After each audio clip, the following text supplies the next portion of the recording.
Astaghfirullah. Assalamualaikum warahmatullahi wabarakatuh.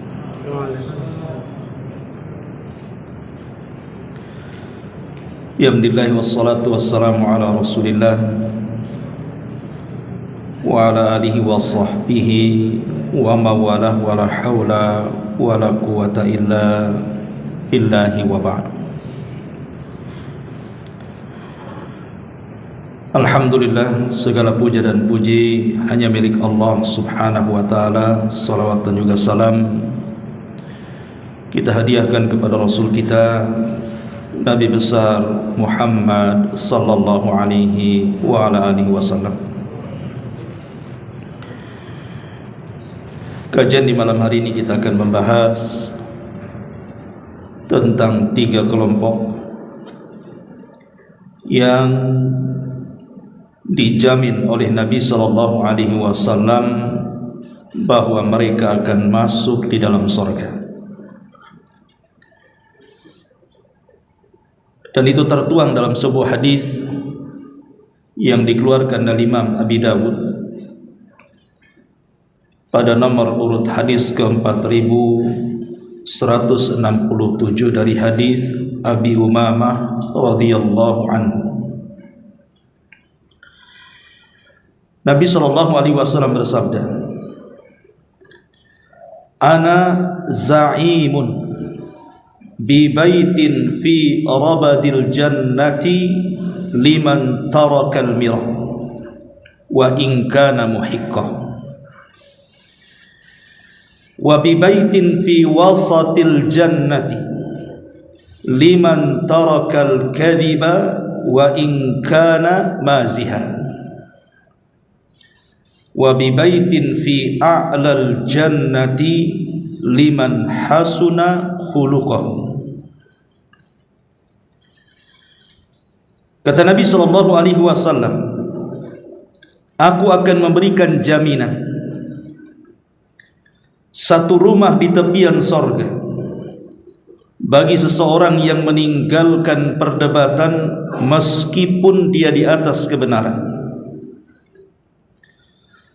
Dan aku juga menjamin akan dibangunkan satu rumah di sorga di tengah-tengahnya bagi seseorang yang meninggalkan kedustaan meskipun hanya bergurau atau bercanda. Dan aku juga menjamin satu rumah di sorga yang paling tinggi bagi seseorang yang bisa berakhlak dengan akhlak yang mulia. Inilah 3 kelompok yang disebutkan Nabi sallallahu alaihi wasallam, bahwa 3 kelompok ini dijamin akan dibangunkan rumah oleh Allah subhanahu wa ta'ala di sorga atas lisan Rasul. Baik, yang pertama, Nabi mengatakan, ana za'imun bi baitin fi rabadil jannah. Aku akan jamin dibangunkan satu rumah di tepian sorga bagi siapa? Liman taraka al-mira wa in kana muhiqqan. Bagi orang yang meninggalkan mira, artinya perdebatan, walaupun dia di atas kebenaran. Apa maknanya? Ma'asyiral muslimin yang dimuliakan Allah subhanahu wa ta'ala, kita tahu bahwa perdebatan dalam Islam itu sangat tercela. Berdebat dalam Islam itu hukumnya tercela. Dan yang dimaksud perdebatan dalam Islam di sini artinya al-mira. Ada mira, ada jidal. Harus dibedakan kalau mira dengan jidal itu. Kalau mira, berdebat memang bukan untuk mencari sebuah kebenaran. Kalau jidal terkadang mencari kebenaran, terkadang tidak. Kenapa demikian? Kalau seandainya ada orang yang berdebat di halayak orang ramai, saya akan contohkan satu kisah. Ada seorang ulama bahasa namanya Sibawe. Itu pernah berdebat dengan Al-Imam Al-Kisai. Itu dua-duanya ulama nahwu, ulama bahasa. Ma'ruf kalau kita belajar ilmu nahwu, selalu dua ulama itu disebut-sebut, Al-Imam As-Sibawayh dan Al-Imam Al-Kisai. Jadi berdebat di halayak orang ramai. Qadarullah, As-Sibawayh mampu mengalahkan Al-Kisai dengan hujahnya. Setelah terjadi perdebatan ini, maka Imam Al-Kisai pun kemudian berusaha keluar dari kerumunan orang yang menyaksikan debat itu dengan sembunyi-sembunyi karena malu. Karena malu dia kalah dalam perdebatan. Makanya dia menutup wajahnya, kemudian keluar dengan perasaan sakit hatinya. Dari sini kita tahu bahwa gambaran perdebatan Sibawayh dan Kisai ini, kalau orang kemudian melakukan perdebatan di halayak orang ramai dan orang itu bisa mengalahkan, terkadang yang dikalahkan itu merasa kecil hati, terkadang hatinya juga sedih. Lah sesiapa, kata Nabi SAW, yang dia menjaga hatinya, hati lawan debatnya, dia bisa mengalahkannya. Sebenarnya dia mampu mengalahkan dengan mudah, tapi karena ingin menjaga hati saudaranya, dia berpura-pura tidak memiliki hujah yang kuat, supaya kesannya itu ya sama-sama. Mungkin tidak ada kalah atau tidak ada menang, ataupun pura-pura kalah, hanya untuk menjaga hati saudaranya. Maka orang yang mampu melakukan seperti ini, inilah yang dimaksud hadis ini. Allah Subhanahu wa ta'ala akan menjamin satu rumah di sorga bagi yang meninggalkan debat, walaupun dia di atas kebenaran. Makanya dalam sejarah ada orang namanya Abu Ubaidah Al-Qasim ibn Salam. Abu Ubaidah Al-Qasim ibn Salam rahimahullahu ta'ala itu pernah berdebat dengan Imam Syafi'i dalam perkara kalimat quru dalam ayat Al-Quran, wal mutallaqatu yatarabbasna bi anfusihinna thalathata quru. Jadi ada kalimat quru dalam Quran, maknanya, dan wanita-wanita yang diceraikan oleh suaminya, wanita-wanita yang diceraikan oleh suaminya, maka masa tunggunya atau masa iddahnya itu 3 quru. Apa maksud 3 quru di sini?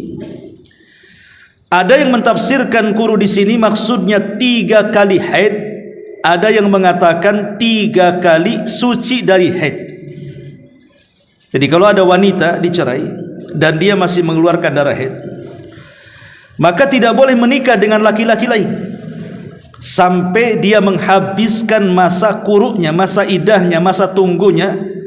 Lah ada yang mengatakan masa tunggu itu 3 kali haid wanita ini baru boleh menikah lagi. Tapi ada yang mengatakan bukan haid tetapi bersih daripada haid. Apa bedanya? Bedanya kalau haid berarti semata-mata keluar darah, ketiga kalinya berarti besoknya sudah bisa menikah dia dengan laki-laki lain. Tapi bagi yang mengatakan suci dari haid, tunggu dulu sampai selesai haidnya, setelah suci baru boleh menikah lagi. Itulah makna quru. Jadi Imam Syafi'i ini dia berpendapat bahwa masa tunggu haid itu, masa tunggu wanita yang ditalak ataupun masa iddah itu 3 kali haid. Itu pendapat Imam Syafi'i. Tapi pendapat Abu Ubaidah Al-Qasim ibn Salam ini, sama-sama ulama di zamannya, pakar-pakar fikih ini, dia berpendapat lain bahwa quru di situ bersih dari haid. Terjadilah perdebatan hebat antara Imam Syafi'i dengan Abu Ubaidah Al-Qasim ibn Salam ini. Tetapi kemudian setelah melakukan perdebatan, selesai berdebat, tiba-tiba Imam Syafi'i mengatakan, sungguh aku takjub dengan pendapatmu, dan aku mengakui kekalahan debatku, dan sekarang aku berpendapat bahwa quru dalam ayat itu artinya suci dari haid, sesuai dengan pendapatmu. Tetapi sebaliknya Abu Ubaidah Al-Qasim bin Salam mengatakan, ya Syafi'i, sungguh aku yang kalah, dan aku lebih cenderung kepada pendapat yang engkau berikan bahwa quru di situ artinya haid.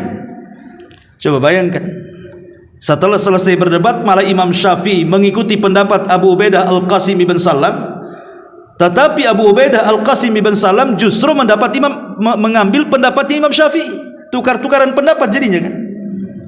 Lah kalau debat seperti ini kan enak. Makanya para ulama salaf dulu, kalau mereka ingin berdebat itu, maka selalunya mereka melaksanakan 2 rakaat sunnah, berwudu, kemudian melakukan 2 rakaat sunnah wudu, kemudian berdoa kepada Allah. Apa doa para ulama dulu? Mereka berdoa kepada Allah Subhanahu wa taala. Kalau hendak berdebat itu, mereka menghendaki bahwa yang menang itu lawan debatnya.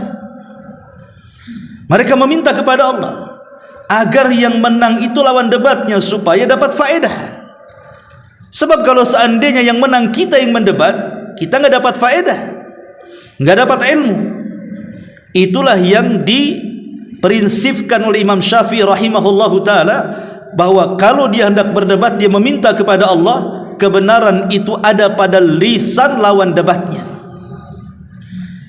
Kalau ini akhlak ada pada diri kita, tidak mungkin perdebatan itu melahirkan permusuhan dan kedengkian. Karena perdebatan itu melahirkan kebencian dan juga kedengkian, bahkan permusuhan itu, karena masing-masing mempertahankan ego dan kebenarannya menurut dia, walaupun sudah kalah, jelas-jelas kalah, karena dia tidak menghendaki kebenaran, makanya dia tidak mengakui kebenaran yang ada pada orang lain.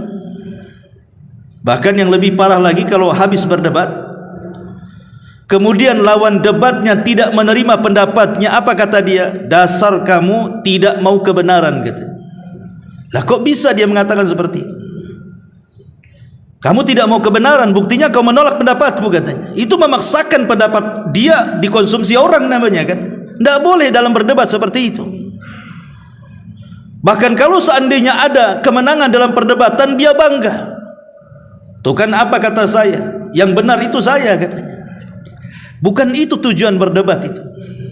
Tujuan berdebat adalah masing-masing mencari kebenaran, bukan pembenaran. Ma'asyiral muslimin yang dimuliakan Allah Subhanahu wa taala, karena dampak debat ini banyak. Pertama, bahwa debat ini yurisul adawata wal baghdha, bisa mewarisi permusuhan, bahkan bisa mewarisi kedengkian. Bahkan terkadang orang yang berdebat ini kalau dia kalah, mengucapkan kalimat-kalimat yang tidak layak diucapkan. Makanya hindari perdebatan.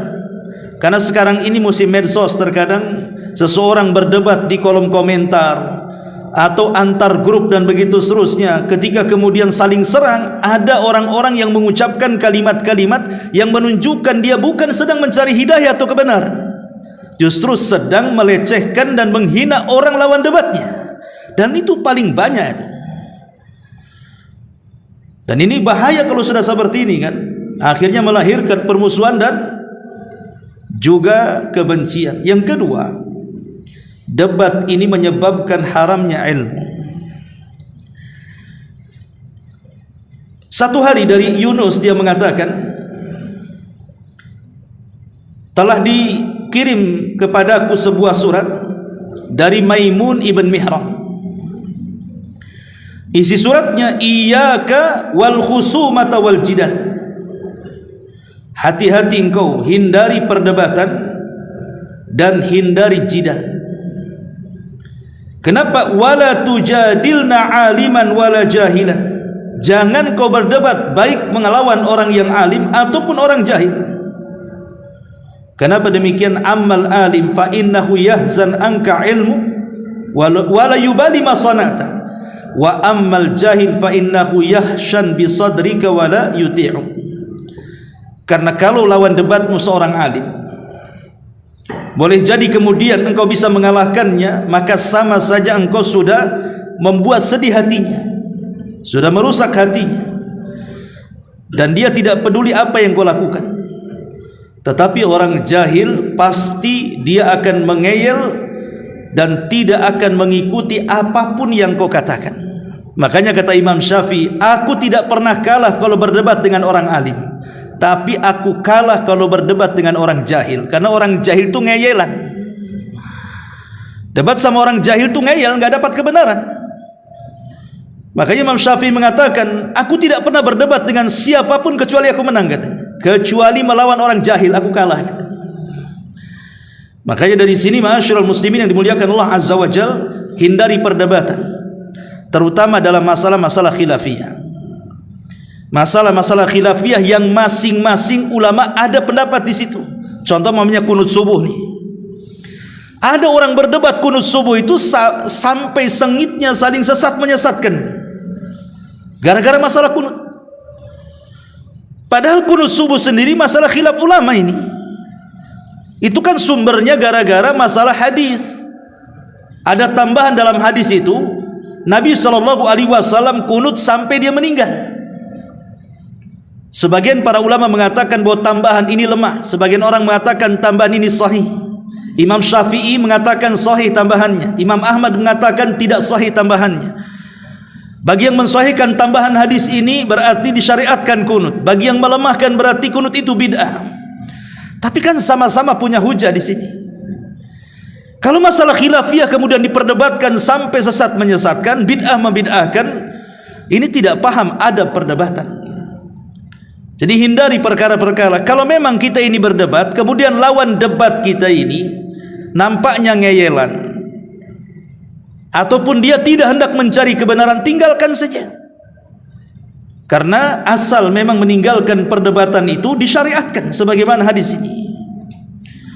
Ma'asyiral muslimin yang dimuliakan Allah Azza wa Jalla, termasuk juga jidal ini sababun li raf'il barakati wa dhihabil khairi. Perdebatan ini menyebabkan terangkatnya berkah dan kebaikan. Dulu di zaman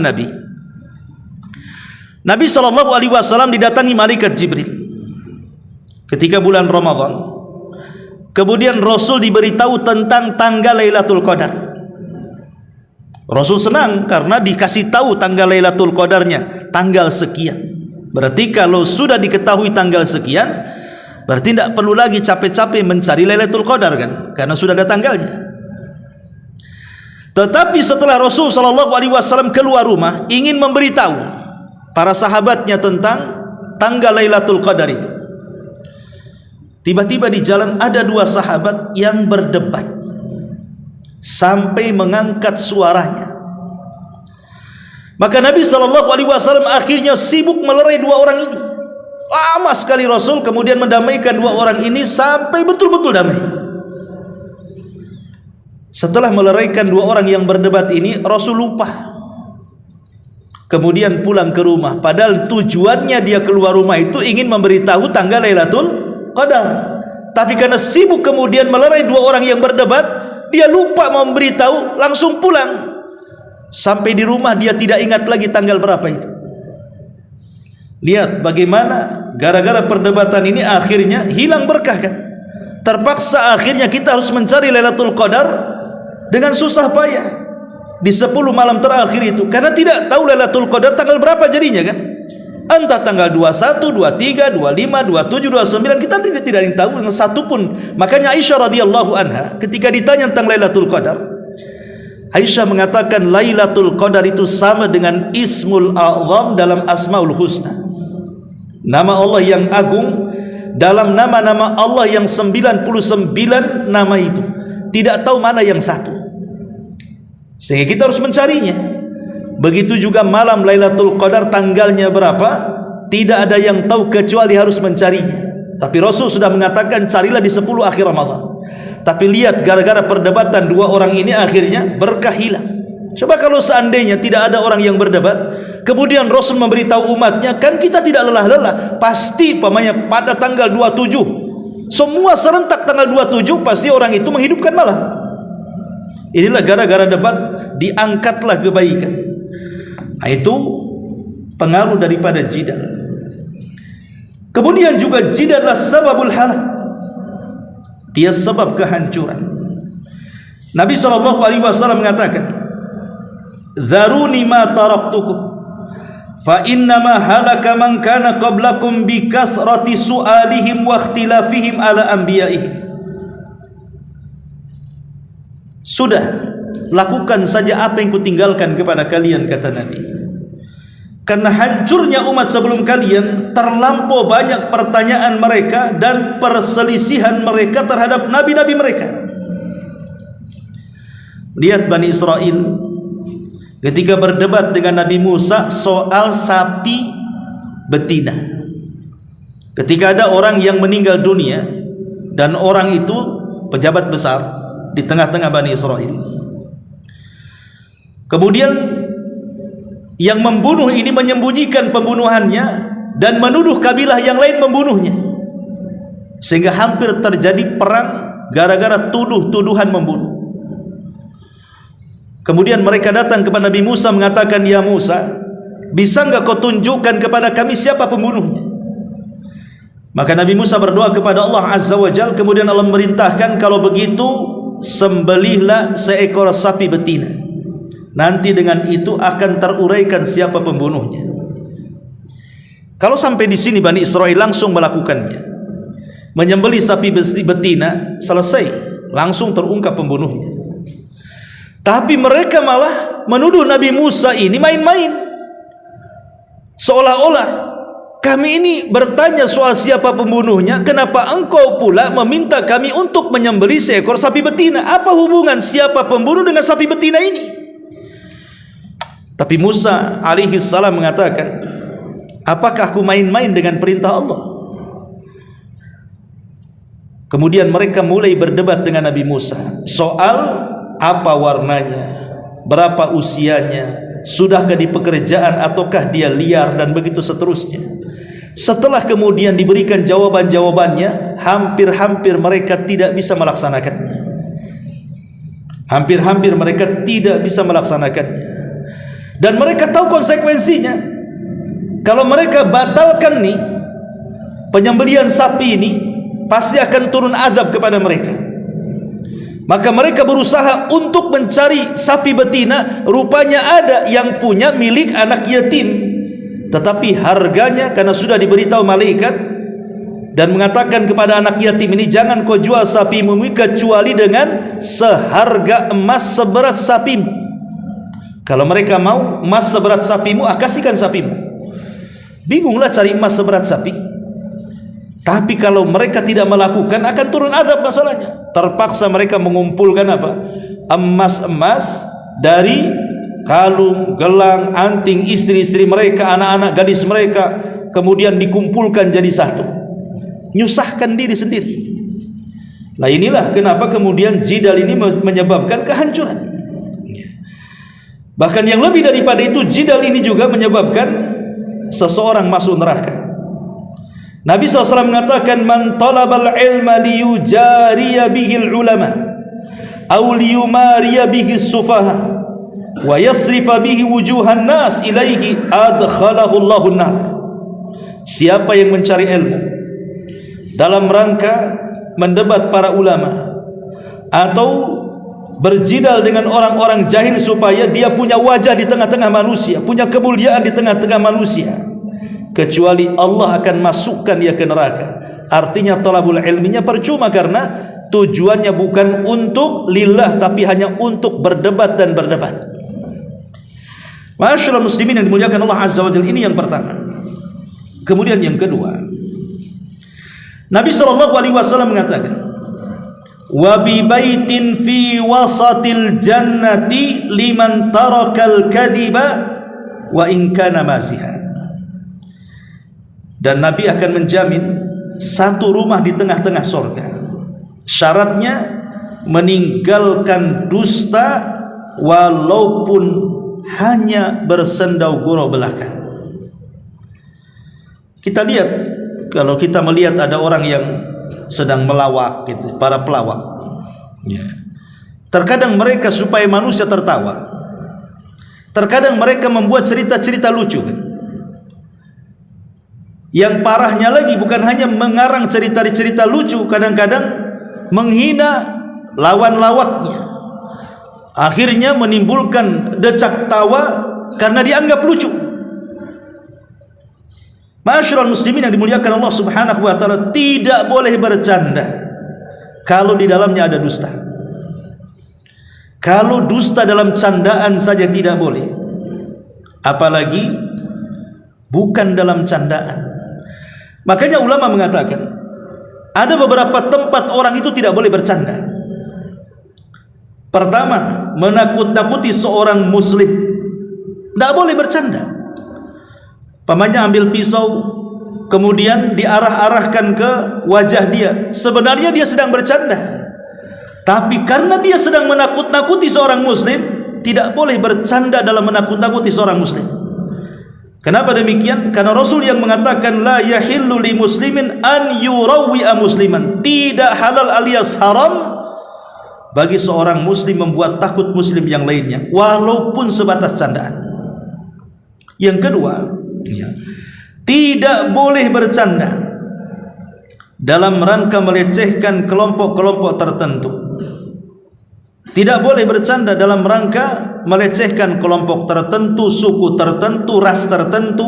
Tidak boleh.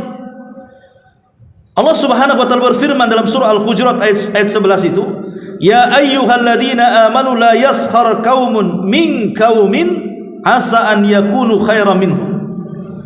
Wahai orang-orang yang beriman, janganlah sekumpulan orang-orang di antara kalian merendahkan kumpulan yang lainnya, karena boleh jadi yang ditertawakan itu jauh lebih baik dibandingkan mereka. Tidak boleh, karena ada orang yang kemudian melecehkan kelompok yang lainnya dengan cara apa? Dengan cara candaan. Entah mungkin menghina warna kulitnya, entah mungkin menghina dialek bahasanya, entah mungkin menghina budayanya, dan begitu seterusnya. Walaupun bercanda tidak boleh. Ini bukan tempat bercanda. Ya. Kemudian yang ketiga, tidak boleh canda itu isinya tuduhan ataupun fitnah terhadap orang. Tidak boleh bercanda, walaupun bercanda kalau di dalamnya ada fitnah, ada tuduhan kepada orang lain, maka sangat dilarang oleh para ulama. Ini yang ketiga. Kemudian yang keempat, jangan pula bercanda kepada orang yang tidak suka bercanda. Kan ada orang yang tidak suka bercanda kan? Ada orang itu tipenya serius saja. Jangan bercanda kepada orang yang tidak suka bercanda, bisa tersinggung dia. Kemudian juga jangan bercanda dalam perkara-perkara serius, di pengadilan, di persidangan. Tidak boleh seseorang saksi bercanda dengan hakim di situ. Ini serius, sedang memutuskan sebuah perkara. Ataupun di majelis-majelis penguasa, di majelis-majelis ilmu. Ini bukan tempat bercanda. Jadi harus dipahami bahwa jangan bercanda dalam perkara-perkara yang sedang serius. Kemudian juga tidak boleh bercanda dalam kedustaan. Syekh bin Baz pernah ditanya, saya melihat salah satu YouTube tentang seorang syekh bertanya kepada Syekh bin Baz tentang orang tua yang menceritakan sebelum tidur anaknya, di mana dalam cerita-cerita itu ada pendidikan di dalamnya. Mungkin zaman dulu itu kan ada cerita-cerita rakyat lah, semacam mungkin cerita kera dengan kura-kura gitu ya, zaman dulu itu kan memang ada pendidikan di dalamnya. Atau mencerita-cerita fiktif tapi ada pelajaran di dalamnya. Jadi Syekh bin Baz ditanya, boleh enggak orang tua bercerita dengan cerita fiktif dan di dalamnya ada pelajaran untuk anaknya? Maka Syekh bin Baz mengatakan sebaiknya tidak dilakukan. Banyak kisah-kisah yang jauh lebih baik dari itu dan tersimpan pendidikan di dalamnya, seperti kisahnya para nabi, kisahnya para ulama, kisahnya para sahabat. Kenapa harus mengambil kisah-kisah yang tidak ada kisahnya, kisah fiktif? Ya. Artinya kalau menceritakan saja dan ada pendidikannya dilarang, maka bercanda dalam kedustaan juga lebih dilarang lagi. Maka tidak boleh, karena dusta itu sendiri adalah dosa besar. Iyyakum wal kadhiba fa innal kadhiba yahdi ilal fujur, wal fujuru yahdi ilan nar. Hati-hati jangan berdusta, karena dusta itu mengantarkan kepada perangai keburukan, dan keburukan itu pasti mengarah ke neraka. Dusta yang dibolehkan itu cuma 3 perkara saja. Pertama, dalam rangka islah. Ada 2 orang yang bertengkar, kemudian kita hendak mengislah keduanya, terpaksa harus berdusta. Itu dibolehkan karena tujuannya mengislah. Yang kedua, berdusta untuk menjaga darah seorang muslim. Antum punya tetangga, satu muslim satu kafir. Tetangga yang kafir mau membunuh tetangga yang muslim, antum sembunyikan di rumah. Kemudian antum katakan tidak ada di sini dia. Berdusta, tapi boleh karena ingin menjaga nyawanya orang muslim. Atau berdusta dalam keluarga, suami berdusta soal makanan, bilang enak padahal tak enak. Suami bicara soal pakaian, tak bagus dibilang bagus, tidak cantik dibilang cantik, hanya untuk keharmonisan keluarga, dibolehkan. Tetapi candaan dusta-dusta yang lainnya, walaupun bercanda, tetap tidak boleh. Kenapa? Karena ada hadis Nabi mengatakan, wailun lilladzi yuhaddits fayakdzib liyudhika bihil qaum wailun lahum wa wailun lahum. Celaka seseorang yang berbicara dusta untuk membuat orang tertawa. Celaka dia dan celaka dia. Ini yang kedua. Kemudian yang ketiga, Nabi SAW mengatakan, wa bibaitin fi a'lal jannati liman hassana khuluqahu. Dan aku jamin, kata Rasul, Allah akan bangunkan satu rumah di tempat yang paling tinggi di sorga. Bagi siapa? Bagi orang-orang yang memperbaiki akhlaknya. Yang dimaksud khuluk, khuluk itu artinya akhlak yang dilatih. Kan akhlak itu ada 2 ya. Memang ada akhlak bawaan. Dari kecil memang dia punya akhlak, karakternya seperti itu. Maka ini bukan akhlak, memang tabiat masuknya. Tapi yang dimaksud akhlak di sini, dalam hadis ini, artinya akhlak yang memang dilatih dan dibiasakan. Itu maksudnya. Jadi akhlak yang dilatih dan dibiasakan, bukan tabiat dari kecil, bukan. Akhlak yang dilatih. Seperti umpamanya orang yang biasa ngomong kasar, dilatih dia mulai meninggalkan sedikit-sedikit tuh, mulai halus, mulai santun, dibiasakan. Ya. Jadi orang-orang yang kemudian biasa menghina orang, mulai dia menghormati orang. Atau tak biasa dia mengucapkan terima kasih, akhirnya dia berusaha untuk berterima kasih. Jadi terus dilatih sama dia. Itu disebut akhlak namanya. Jadi kalimat khuluk itu artinya akhlak yang dibiasakan dan dilatih. Sebab kalau yang memang tabiat dari kecil itu bukan akhlak, dalam bahasa Arabnya apa? Khimun atau apa tuh namanya. Itu memang sudah tabiat dari kecil ya. Tapi maksudnya akhlak di sini artinya sesuatu kebiasaan baik yang dilatih akhirnya menjadi orang baik. Masyaallah muslimin yang dimuliakan Allah Subhanahu wa taala, kenapa kemudian Nabi sallallahu alaihi wasallam menutup dengan akhlak? Dan Allah Subhanahu wa taala membuatkan rumah paling tinggi. Kalau pertama kan di pinggiran sorga, bagi orang yang meninggalkan debat walaupun dia di atas kebenaran. Yang kedua, mulai di tengah sorga, bagi orang yang meninggalkan dusta walaupun dia bercanda. Baru yang terakhir dibuatkan rumah paling tinggi di sorga bagi yang memperbaiki akhlaknya. Kenapa kemudian Rasul menutup dengan akhlak di sini? Di mana akhlak itulah yang kemudian menjadikan titik paling tinggi di sorga bagi orang-orang yang masuk dalam sorga. Karena kebanyakan orang masuk neraka itu lisannya. Kebanyakan orang masuk neraka itu karena lisan. Makanya kenapa berdebat itu amalan lisan, dusta itu amalan lisan. Kemudian ditutup dengan akhlak. Sebab kalau orang tidak berakhlak, maka lisannya itu tidak akan berakhlak. Dan ketika kemudian lisannya tidak berakhlak, Rasul mengatakan kepada Mu'adz bin Jabal radhiyallahu an, "Thaqilatka umuka ya Mu'adz." Celaka engkau wahai Mu'adz. wa hal yakubbun nas fi nari jahannam illa hasaidu alsinatihim. Bukankah kebanyakan orang masuk ke dalam jahannam itu akibat lisan-lisan mereka? Shadaqa Rasulullah. Ya, memang sangat benar ucapan Rasul. Lihat dosa-dosa lisan itu. Dari ghibah, itu dosa lisan. Namimah, itu dosa lisan. Menghina, melaknat, itu dosa lisan. Lah, dosa-dosa lisan ini membahayakan para pelakunya. Bahkan bisa menggugurkan amalan-amalan sunnah yang sudah kita kerjakan. Anggaplah anda solat malamnya nggak pernah tinggal, puasa sunnahnya nggak pernah tinggal, baca Qur'annya nggak pernah tinggal, sedekahnya nggak pernah tinggal. Tapi kalau lisannya tidak baik, itu solat sunnah, puasa sunnah, sedekah sunnah, baca Qur'an dan begitu seterusnya, itu bisa gugur, nggak dapat pahala. Mana dalilnya?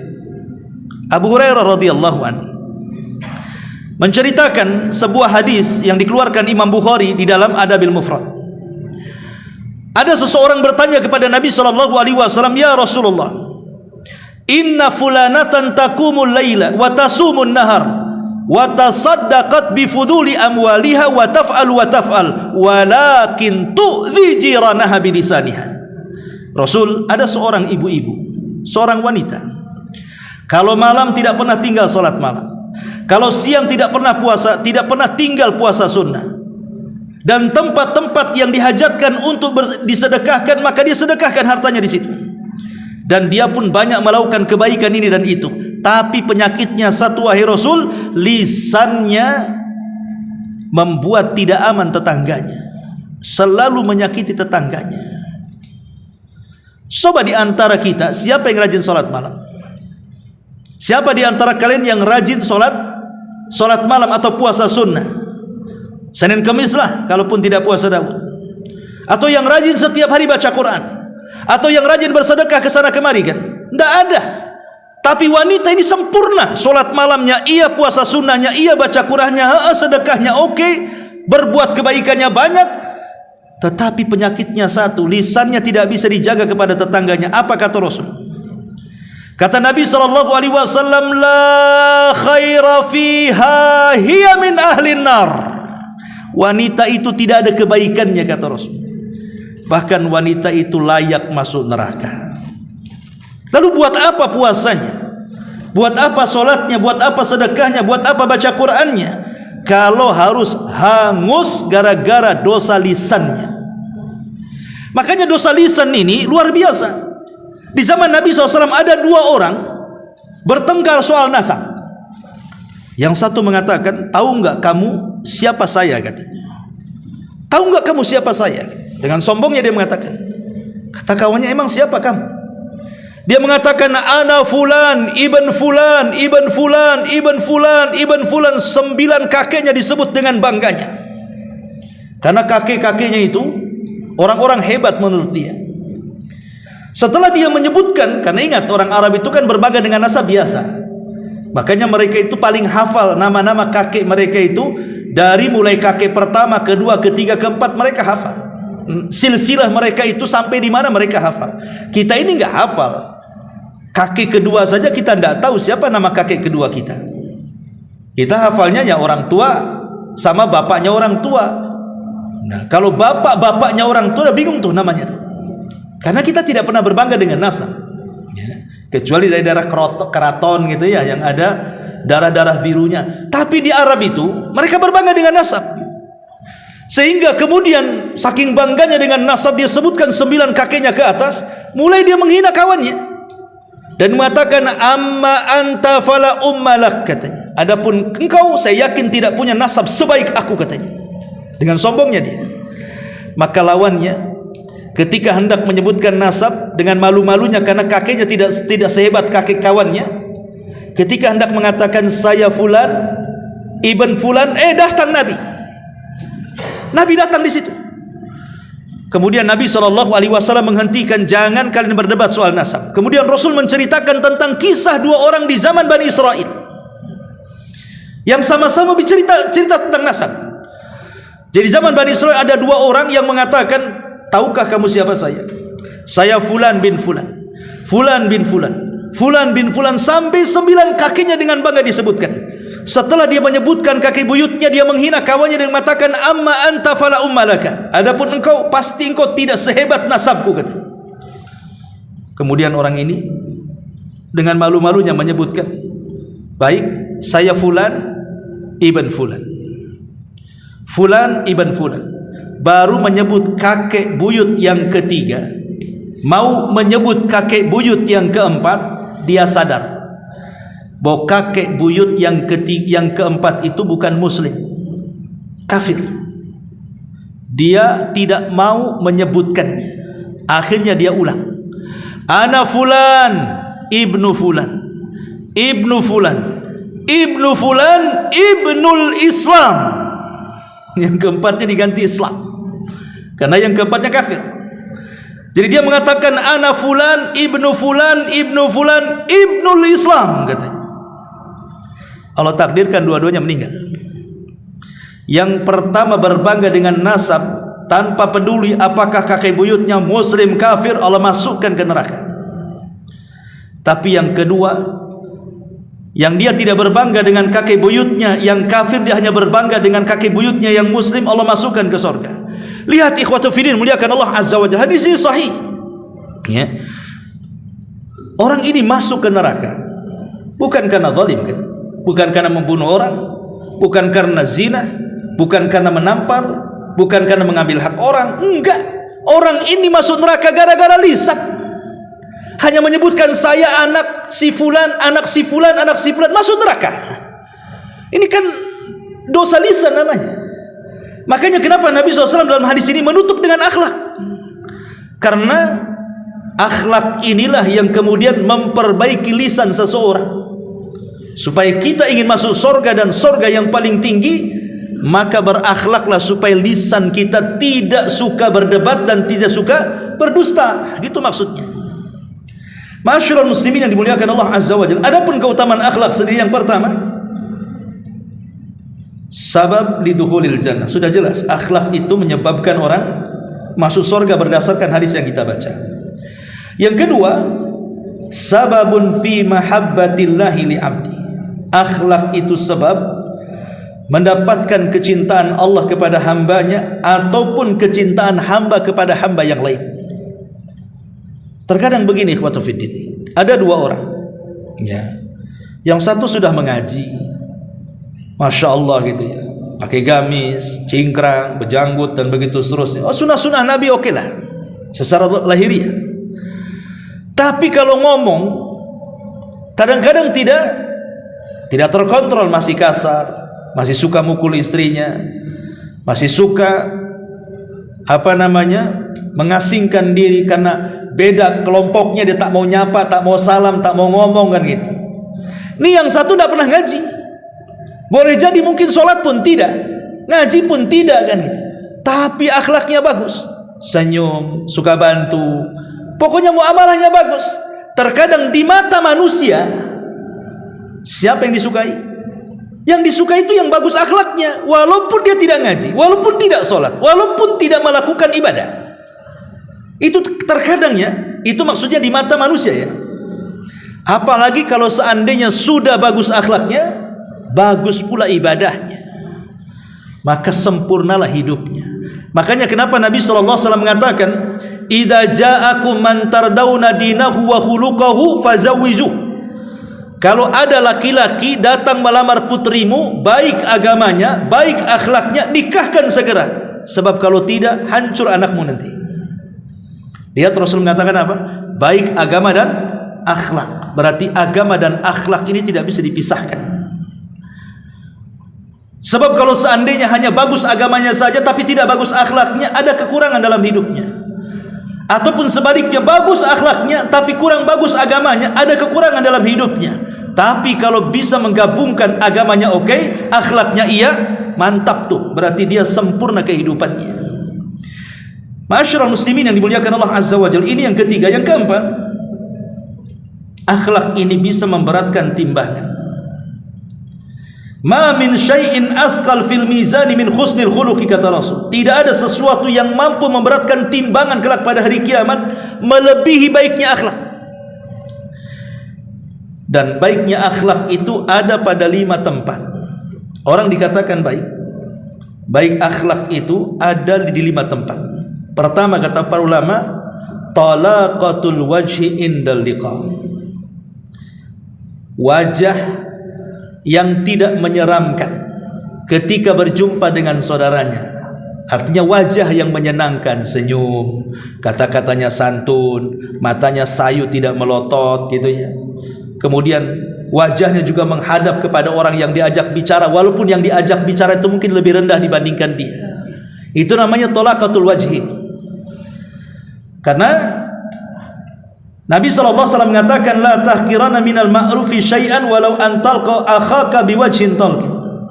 Jangan remehkan sekecil apapun kebaikan, walaupun hanya berjumpa dengan temanmu, dengan saudaramu, dengan wajah yang menyenangkan. Yang kedua, thayyibul qawli, lisan yang dijaga sehingga tidak menyayat hati manusia. Karena sering saya katakan, ikhwan, terkadang kalau kita ini ngomong kasar sama orangnya, terkadang kita sendiri yang ngomong menyesal. Kenapa tadi saya ngomong begitu? Kenapa saya ngomong kasar sama dia?